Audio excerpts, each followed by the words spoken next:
అందరికీ నమస్కారం, శుభోదయం. శ్రీ రమణుల వారి ఆశ్రమానికి వచ్చే భక్తులు రోజు రోజుకు పెరుగుతున్నారు. అంతేకాదు, వచ్చిన వారు రమణుల వారిని ప్రశ్నలు అడగడం ప్రారంభించారు. ఆయన ఓపిక తెచ్చుకొని గొంతు విప్పి సవరించుకొని సమాధానాలు చెప్పేవారు. ఒక యువకుడు రమణుల వారిని మనిషిలో కామం అనే కోరిక ఎందుకు పుడుతుంది అని అడిగాడు. రమణుల వారు ఆ యువకుని వైపు చూసి మందహాసం చేసి, ఈ కామం అనే కోరిక ఎక్కడో బయట ఉండేది కాదు. ఒకవేళ అది బయట ఉండేది అయితే దానిని తుపాకీతో కాల్చి తరిమి వేయవచ్చు.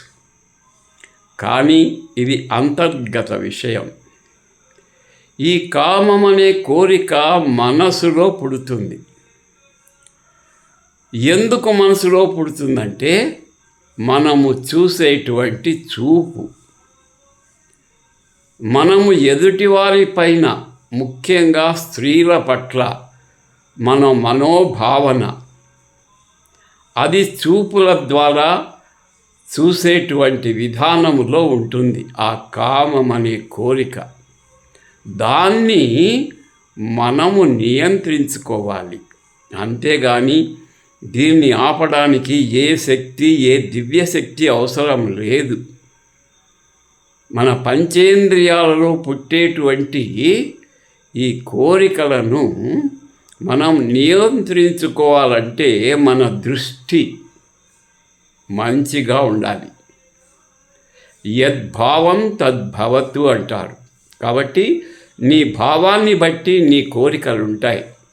ఆ భావాలను నీవు నియంత్రించుకోగలిగితే నీవు మునివవుతావు, మోక్షాన్ని సాధిస్తావు.